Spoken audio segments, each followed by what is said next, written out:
Okay, so you've completed the job and you've made any amendments that you need to make to the job card in the client's house, and now you just want to update the system with it. Now, the reason that we use a job card and then create a separate invoice from there is because, strictly speaking, if you were to take an invoice to the client, a finished invoice to the client, and they ask for extra work, strictly speaking, you should issue a separate invoice for the additional work.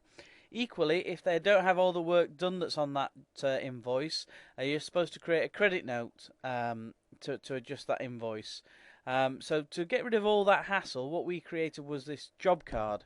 Now, domestic customers, we just mark the job card, make the amendments that we need to on the job card while we're there completing the job, and then mark that as paid with thanks and the payment method, and leave that with the client. And as far as the domestic customers are concerned, that's their receipt, and that's where they're going to get us from next time.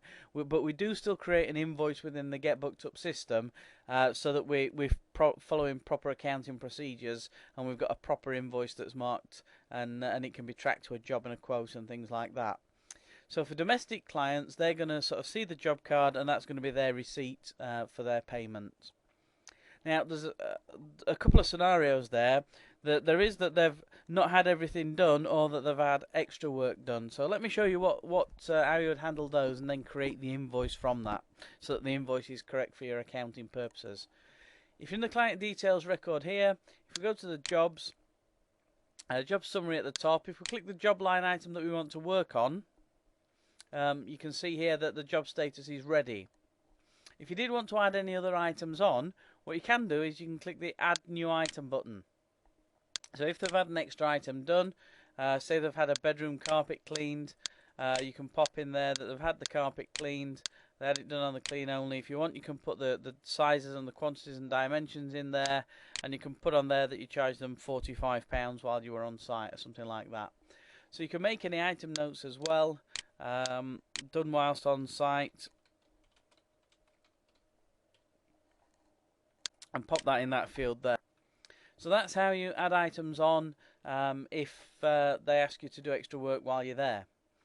The other scenario, of course, is that they delete items. So you get there and they say they don't want the bedroom carpet doing if this has already been on. So what you can do there is you can just highlight the item that you want to remove, click delete, and that'll remove that from the job. And again, this is adjusting the net and gross values on the job summary at the top as well. There is another clever little thing that's in here as well. If the item's been added from a quotation and you get there and the client says they want to change from the Clean and Protect service to the Clean Only service, or you upsell them and they want to change the other way, what you can actually do is, if we look at the lounge carpet as the example, it's currently on as the service code Clean and Protect. If I click into there and change that to the Clean Only service price, what you'll see, it's amended the job card prices on here as well. So that's updated automatically and updated the job summary at the top as well. The important thing is to make sure that you edit the job details at the bottom here so that it accurately reflects the actual job that you've done and the amount of cash that or check, the payment that you've collected from the client, or the payment that you're going to be expecting to collect from the client. Because what we're going to do now is we're going to confirm that this job's been completed and done so that we can invoice it. And the place we do that is on the job status box where it says ready. If we click the drop down box, we can change that to done. And then if we go up to the invoices tab at the top, if we click that, that opens the invoices summary section.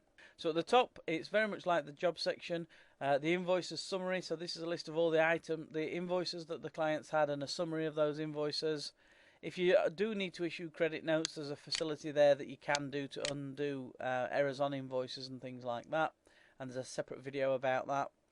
But then we've got below that, this third section down here is jobs. So what's in here is all the jobs that have been done for this client, marked as ready, marked as done, and available to invoice. We've just got one here. Obviously, if you've done a couple of jobs for the client, one on the Monday, one on the Tuesday, you can mark both of those as done and just issue one invoice to cover both those jobs off. And the way you do it, as it says there, is you just double click the job that you want to add to the selected invoice. So first of all, what we need to do at the top here on the invoice summary is click Add New Invoice. That puts the invoice details on. And we're going to add this job number 8, to that one by just double clicking.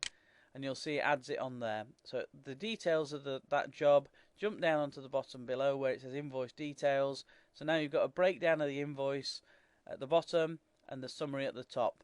You'll see it's added in the net, the VAT and the gross amounts. Now what we need to do, if it has been paid, is just give it the paid date in the field here. So let's say that's been paid today. We've got a payment method 1. So let's say they've given us a split payment and they've given us a cheque for £200.